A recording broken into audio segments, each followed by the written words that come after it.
Poland saw horrific destruction and mass murder during World War II, but at war's end, the Nazis were replaced by another oppressive regime, and so the resistance fighters known as Poland's cursed soldiers continued to fight for freedom.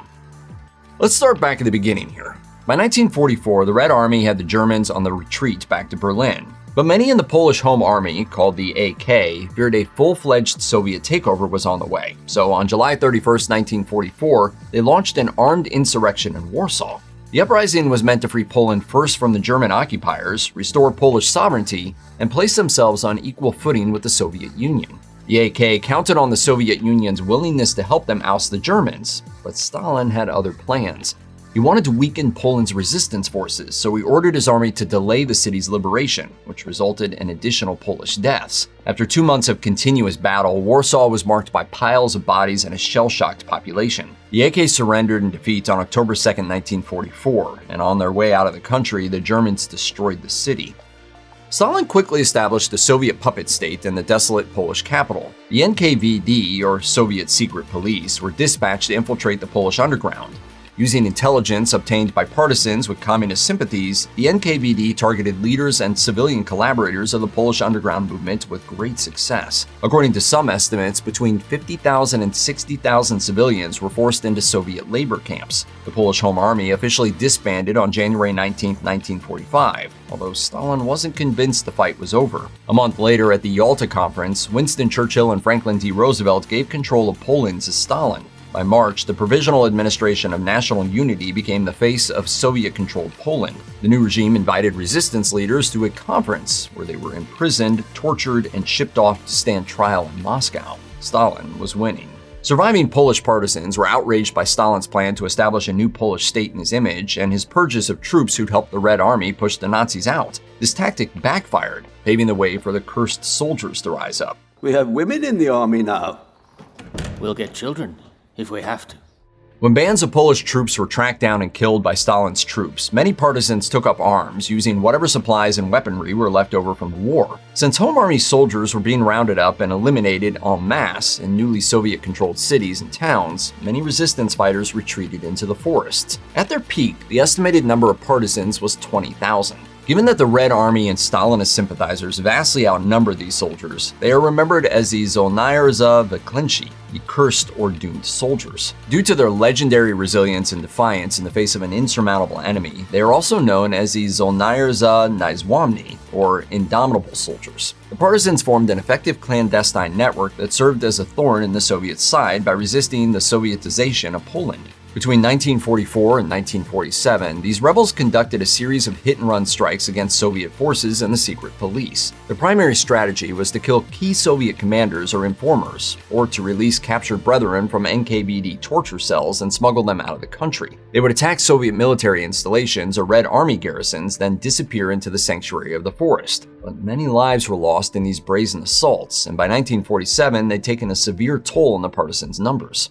In May 1945, one of the most resilient anti-communist resistance factions, the National Military Alliance, or NZW, assembled 200 partisans in the southern village of Kuryłówka. 2 squads of the Soviet NKVD had amassed nearby looking for a group of Soviet deserters. On May 7, 1945, the two forces engaged in a fierce 7-hour gunfight that resulted in the NKVD retreating from the partisans' machine gun fire, leaving behind as many as 57 dead Russians. The insurgents fled, knowing that the NKVD would return in full force to execute them. And they were right. On May 8th, the NKVD returned to Kuryłówka armed to the teeth. In a fury of retaliation, they executed civilians and set the settlement ablaze, leaving 1,000 villagers without homes. Another NKVD unit raided a neighboring village, Semiyarki, on the same day, killing 7 Poles. Since the events of the Battle of Kuryłówka were hushed up for decades, we'll never know how many people perished on either side, or the full extent of the atrocities committed as a result. The Augustów roundup was one of the cursed soldiers' worst defeats, and today's historians recognize it as one of the Soviet Union's most brutal post-war atrocities. Augustów is a thickly forested district in northeastern Poland, bordering Belarus and Lithuania. In the spring of 1945, the communists were fully aware that this territory wasn't under their dominion. In order to bring the Poles to heel, Stalin personally ordered the roundup to obliterate support networks between the local populace and the partisans. On July 12th, around 45,000 troops started sweeping the area. They spent a week scouring the woodlands and villages of Augustów, hunting partisans and their sympathizers. Roadblocks and checkpoints were installed, and strict curfews were imposed, making escape nearly impossible. From children to the elderly, young men to pregnant women, all sorts of people were rounded up and questioned in improvised prisons. Eyewitness accounts collected by the Doomed Soldiers Archive describe heavy-handed interrogations accompanied by beatings and torture. Many of the besieged partisans preferred to fight to the death rather than surrender, understanding the grisly fates that had met their compatriots in other regions. Over 7,000 were detained, with hundreds more disappearing into thin air. Many were driven to the Belarusian border, where they vanished. It took decades for investigators to determine that 600 to 800 people died as a result of the roundup, but some estimates place the death toll as high as 1,500. Despite huge losses and enormous risk, the cursed soldiers wouldn't give up. They continued to fight the Soviet occupation in a series of smaller skirmishes throughout the following year. But after a national election in 1947 failed to give even a glimmer of hope for Polish independence through peaceful political means, resistance fighters were understandably melancholy. In February 1947, the Soviets offered amnesty to any partisans who laid down their arms. Astonishingly, approximately 55,000 combatants and collaborators came forward, hoping to find a modicum of peace. A large number of those who came out of hiding to end the bloodshed were promptly detained, deported, tortured, and even executed. There were plenty of Poles who tipped off the secret police about the few remaining resistance members. For some, the risk was simply too great. Feeding or housing partisans, even for a single night, could land a person in prison for 5 to 8 years. Others were executed for storing firearms or documents. After the 1947 amnesty ended, only about 1,000 armed anti-communists remained in the shadows in small isolated units. The remaining cursed soldiers were easy for the Soviet forces to pick off one by one. By 1949, only isolated groups of partisans remained. Over time, the priority of those organizations evolved from preventing Soviet takeover to sheer survival and dodging state-sponsored killing squads. Many took on new identities in an effort to evade suspicion. But what were the consequences if one fell into the clutches of the Soviets? In most cases, being caught meant certain death. Countless men and women were dragged into custody, tortured, starved, convicted, and executed by firing squad or hanging. Many innocents suffered horrifically at the hands of their fellow countrymen and the secret police. While many historians dedicated to preserving the legacy of the cursed soldiers believe 1947 was the end of the partisans, others argue that the Constitution of 1952, which gave Poland a new name, the Polish People's Republic, was a definitive Soviet victory, making the statement that communism was there to stay. Poland remained communist until the collapse of the Soviet Union in 1991. The last cursed soldier, Józef Franczak, died in 1963. Franczak, better known by his codename Lalek, was a fighter with Polish partisan groups in the city of Lublin.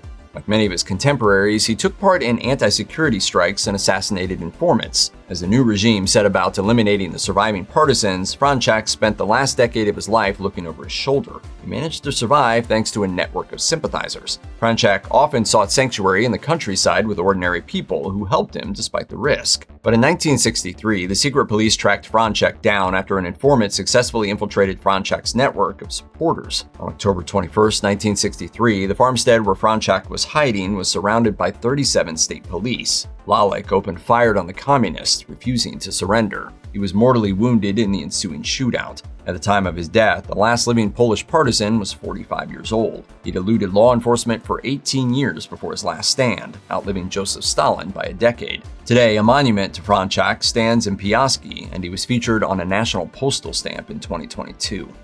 In the end, the sheer number of troops coupled with the seemingly infinite resources of the Soviets proved too much for the cursed soldiers. After their defeat, the Russians tried to erase the story of the resistance from the history books. As a result, the number of dead remained shrouded in mystery. All we will ever have are estimates. Regardless of the outcome, the armed conflict between the communists and the Polish partisans resulted in a tremendous loss of life on both sides. Many captured resistance fighters were executed without trials or whisked away to the Soviet Union. But according to some estimates, 8,000 partisans were killed in direct battle, 5,000 were executed, and another 21,000 died in Soviet prisons or labor camps. On the Soviet side, the estimated death toll is also high. Some believe as many as 23,000 communist troops, including 1,000 NKVD agents, were killed by the partisans.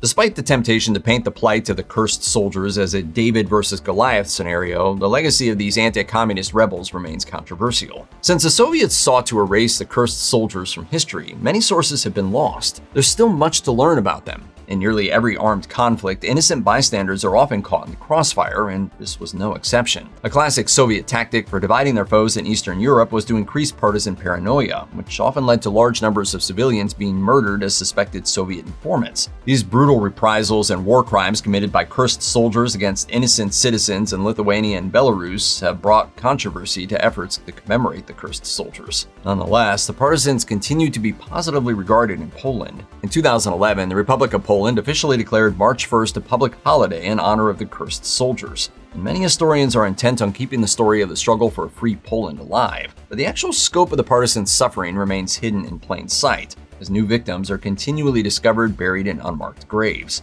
Even today, many relatives of the disappeared continue to seek answers regarding the fates of their vanished loved ones.